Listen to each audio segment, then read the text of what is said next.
back here again, and it has been a while, like a long while since my last video. I don't know why it's taken me so long because I said I wanted to start uploading more and it's been taking me a while. But I've kind of made up my mind on what I will be doing for now, maybe for a little bit if this goes well.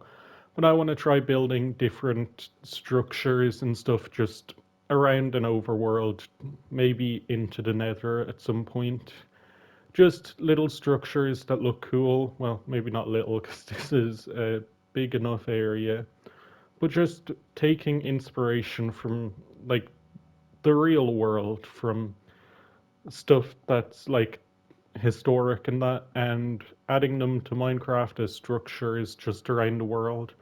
So let's just jump straight in. And I'm not sure massively what I'm doing here. I've laid out kind of just the area I want to do, and I've laid out the blocks that I kind of want to use for whatever I come up with.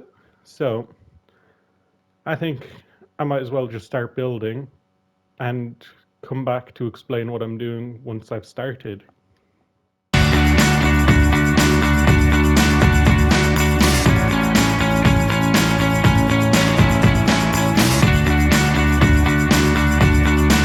So I've taken my blocks and I've built up this, which just a big towering rock. And when I was starting to lay out this circle and what I was doing, I was thinking of Newgrange, which is a site in Ireland, which is very nice. It's very pretty and beautiful looking. So I was thinking of putting that here. But then when I had it laid out in the circular section of it, I don't know. I just started building and decided, like, as I started, I'd switch over to Stonehenge, and I might do Newgrange structure similar to that later.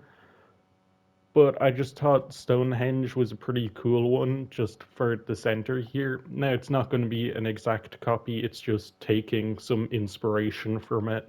It's big pillars of rock around. And then I'm going to add something to the center. I might add some stuff further out.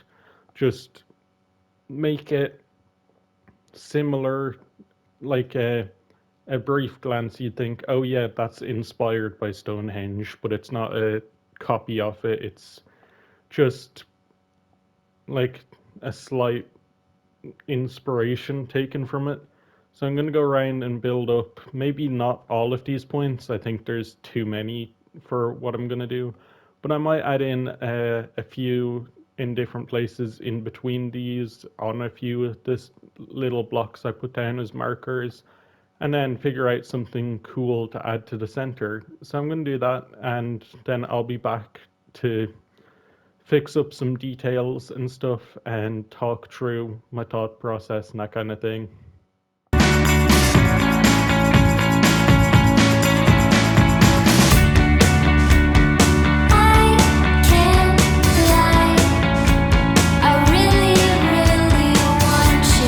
So I'm back and I have done quite a lot of detailing here.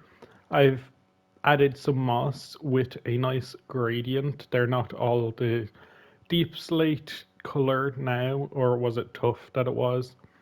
They're not all this tough color now. They're all gradients and detailed up, which I think they look really nice, especially from a slight distance away. So we're moving on now into the center part where I've laid out a few more rocks, which I've tried to stagger them to where there are gaps between.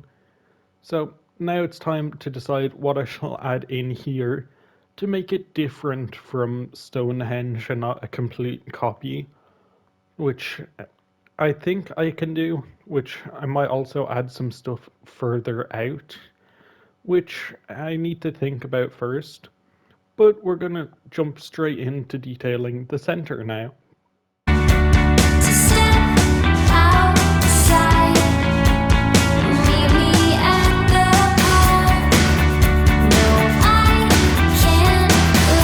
Okay, So I've gone in and we've added in this center area here, which has water flowing off this floating rock in the center, surrounded by very small rocks as well, which is very nice. It looks very cool. The gradual shift inwards from the really big to small and back up, little like a U shape to it. And I've also gone around and dotted a small few rocks around the outside, just for a bit more detail to it, to add a bit more uh, originality, I guess. Just so it doesn't look exactly like Stonehenge. But if you just took like that image there of it, you'd see this and know of Stonehenge or think of it, or you'd understand what was influencing this build when it was being made. And I think it looks really nice. The center area adds a lot. And I love the shading of the rocks up from tough, true, pale moss, stone, gravel, andesite, and into light grey wool and concrete powder, and then mixing green concrete powder and moss together and mixing it in using a bit of mossy cobblestone and a tiny bit of glow lichen. Just blends it in nicely and it looks really cool. So that is like the entire build part of it. I do think I want to go around and add some details, add in some flowers. I tested a bit around just this little rock, this little rock, which is massive. So I might add in a bit of grass and maybe some bushes around and then come to conclude this area. Why don't you come and play?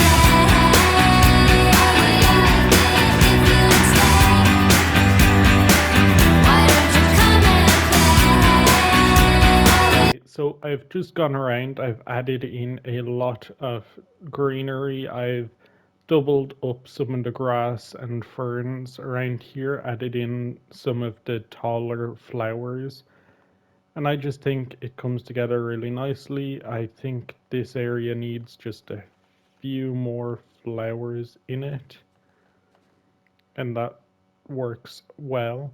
I do really like this, and I'm happy I decided to try build something new and different and taking inspiration from real builds, which I don't tend to do very often, or like real structures or stuff around the world, which I think after doing this I will do again and we'll see what else I can do. But I really like this, especially for like a plains biome build. Like if you were just adventuring around down here and you climb up and just see this mammoth structure of rocks in the distance. I think it looks really interesting and cool. And yeah, I'm really happy with how this came out. So let me know what you think of this build here, and I will see yous all later. Goodbye.